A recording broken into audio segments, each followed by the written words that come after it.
ফেলেছে প্রায় 7 লক্ষ নেতা কর্মীর বিরুদ্ধে মামলা। তারপরও এত রক্তের ভেতর দিয়েও আমরা রাজপথ ছাড়িনি। পরিশেষে গত জুলাইতে আমাদের সন্তানদেরকে সামনে দিয়েছিলাম। আল্লাহর কুদরতি রহমতে আমরা ফ্যাসিবাদকে বিদায় করতে পেরেছি। পালিয়ে গেছে শেখ হাসিনা। এখন মুক্ত বাংলাদেশ। আজকে মুক্ত বাংলাদেশে কাশ্মীরের এই মাহফিলে কথা বলছি, আমার হুজুর বয়ান করছে। এখন আর ভয় নেই। এখন আর কোন প্রধান বক্তা বা দ্বিতীয় বক্তা বা তৃতীয় বক্তার কথা বলতে ভয় পেতে হবে না। কোন কথাটা বলবো সরকারের বিরুদ্ধে যাবে আর বেরুলেই গ্রেফতার করবে না। এখন মুক্ত বাংলাদেশ। যে বাংলাদেশের এখন প্রধান উপদেষ্টা বিশ্ববরেণ্য নোবেল বিজয়ী ডক্টর মোহাম্মদ ইউনূস। আর এই সরকারকে এবং এই দেশটাকে হটানোর জন্য, আবার ওই ফ্যাসিবাদকে ফিরিয়ে আনার জন্য কি অব্যাহত জাতীয় এবং আন্তর্জাতিক ষড়যন্ত্র হচ্ছে। সাংঘাতিক রকমের নানা জায়গায় ষড়যন্ত্র। একবার শুনি আওয়ামী লীগের কিছু বিচারপতিরা কু করে ফেলে, আবার শুনি আনসাররা বিদ্রোহ করে এই সরকারকে ফেলে দিতে চায়, আবার শুনি আওয়ামী লীগ টাকা দিয়ে ওই গার্মেন্টস শ্রমিকদের রাস্তায় বসিয়ে রেখে দেশটাকে অচল করতে চায়। আবার শুনি যখন কোনো কিছুতেই পারে না, তখন চট্টগ্রামে হিন্দু এক নেতা, যিনি শিশু একজনের সাথে যৌন কেলেঙ্কারির কারণে বহিষ্কৃত, সেই মামলায় গ্রেফতার করেছে। সেটার জন্য কি নৃশংসভাবে মুসলমান একজন আইনজীবীকে নির্মম ভাবে হত্যা করেছে। এটা এক ধরনের উস্কানি, বিদেশিদের উস্কানি, পার্শ্ববর্তী দেশের উস্কানি, যাতে করে হিন্দু মুসলমান রায়ট লাগাতে পারে এবং এসে আমাদের দেশটা দখল করে পরদের রাজ্য বানাতে পারে। কিন্তু পারেনি। সকল ষড়যন্ত্র ভেস্তে গেছে।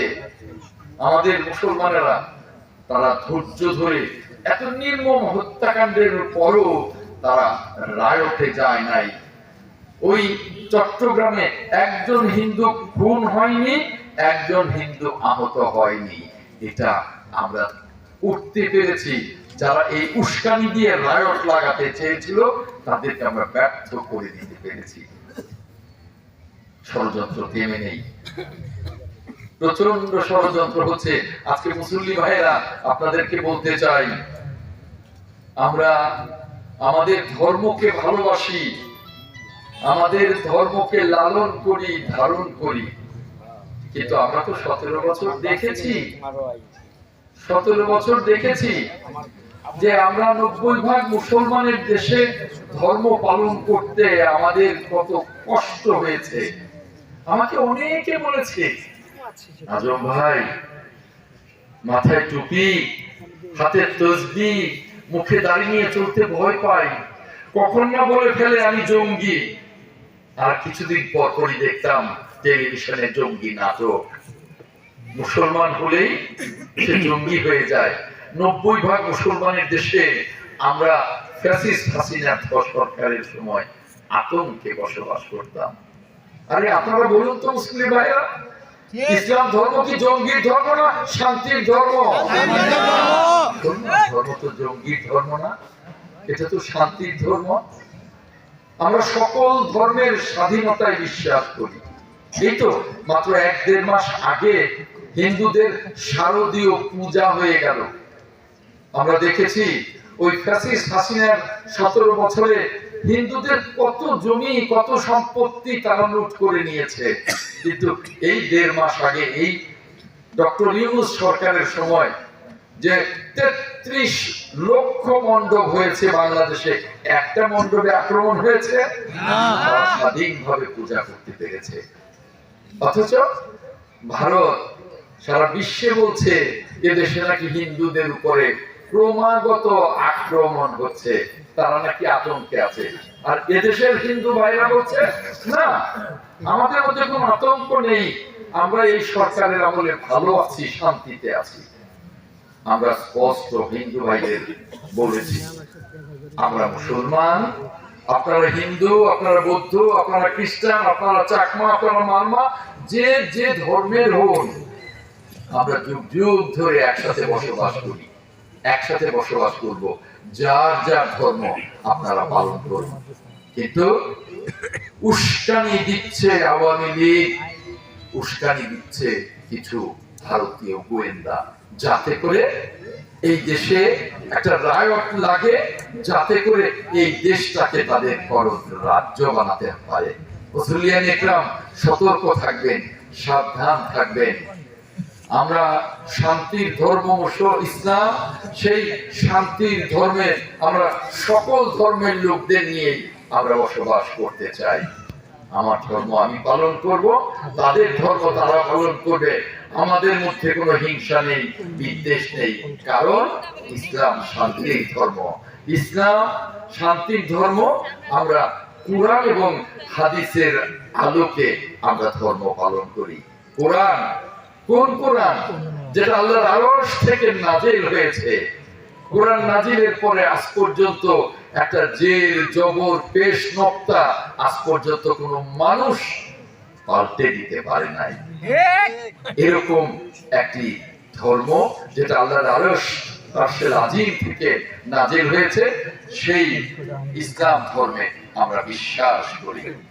আর তাই আমরা বিশ্বাস করি আমাদের মাঝে কোনো ধৈর্যচ্যুতি ঘটবে না। আমরা জঙ্গিবাদে বিশ্বাস করি না, আমরা কোনো উস্কানিতে বিশ্বাস করব না। আপনাদেরকে সেই আহ্বান জানাই। ষড়যন্ত্র পাকা মেলছে সারা দেশে।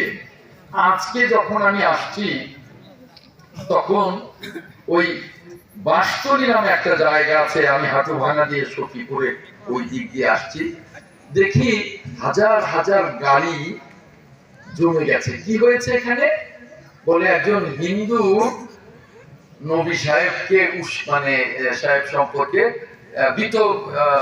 বিরূপ মন্তব্য করেছে, সেই জন্য আমরা রাস্তাঘাট বন্ধ করে দিয়েছি, আপনারা ঘুরে যান। আমি নামলাম, গিয়ে দেখি যে কিছু মুসল্লি এবং কিছু সাধারণ মানুষ টেবিল ফেলে রাস্তা বন্ধ করে তারপরে তারা মিটিং করছে। আমি গিয়ে মাইকটা ধরলাম, বললাম এগুলো সব ষড়যন্ত্র, এতে পা দেবেন না, ক্ষতি আমাদের হবে। কেউ আমাদের নবী, আখেরি নবী হযরত মুহাম্মদ মুস্তাফা আহমেদ মুস্তাফা সাল্লাল্লাহু আলাইহি ওয়াসাল্লামকে কটূক্তি করেছে, 24 ঘন্টার মধ্যে তাকে আইনের আশ্রয়ে যেতে হবে। আপনারা রাস্তা ছাড়ুন। এই রাস্তাটা সকল মানুষের, এখানে মানুষের কষ্ট হচ্ছে, আমাদের মুসলমানদের কষ্ট হচ্ছে, অন্য ধর্মের মানুষের কষ্ট হচ্ছে, রাস্তা ছাড়ুন। আমাকে বললো তাহলে তাকে আপনারা আইনের আওতায় আনার জন্য আপনি এখন ব্যবস্থা নিন। আমি সাথে সাথে ওসিকে ফোন করলাম। ওসি বললো স্যার আমি এখন আসছি। তারপরে সকলকে বললাম, আশ্বস্ত করলাম, ছেড়ে দিন, আপনারা উস্কানিতে পা দেবেন না, এটাই তো চায় ওরা, এটাই তো চায়। তারপরে রাস্তা ছেড়ে দিল। আমি সব গাড়িগুলোকে চালিয়ে দিয়ে আমি চলে এলাম। এভাবেই সারা দেশে ষড়যন্ত্রের জাল বলছে। আপনারা মুসলিয়ান একরাম সতর্ক থাকবেন। আমি আপনাদেরকে সেই আহ্বান জানাই। বাংলাদেশটা আমাদের সকলের, 90% মুসলমানের বাংলাদেশ। এই বাংলাদেশটা যেন কোনো রাষ্ট্রের করদ রাজ্য না হয়, সেজন্য আমাদেরকে অত্যন্ত বুদ্ধিমত্তার সাথে, ধৈর্যের সাথে থাকতে হবে। কোনো উস্কানিতে পা দেওয়া যাবে না। প্রিয় মুসলিয়ান একরাম, আজকে আমার কথা খুব লম্বা চওড়া করব না।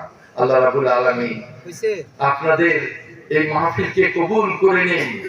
আল্লাহ রাব্বুল আলামিন আমাদের সকলকে, আল্লাহ রাব্বুল আলামিন সহি সালামতে রাখুন। এত চমৎকার মাহফিল, এই মাহফিলে আল্লাহ রাব্বুল আলামিনের রহমত বর্ষিত। মাহফিলের সম্মানিত প্রধান অতিথি, বাংলাদেশ জাতীয়তাবাদী দল বিএনপির কেন্দ্রীয় ভাইস চেয়ারম্যান সাবেক প্রধানমন্ত্রী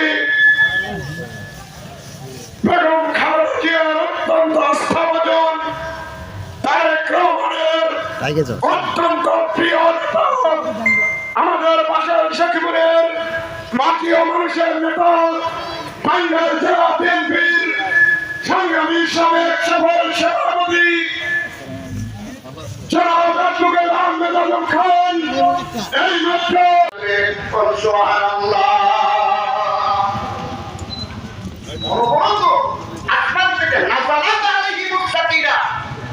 আমরা বেশি বেশি দান করব, এই বলে আমি আমার সংক্ষিপ্ত বক্তব্য শেষ করছি এবং আজকের এই সেবা উদ্বোধন ঘোষণা করলাম।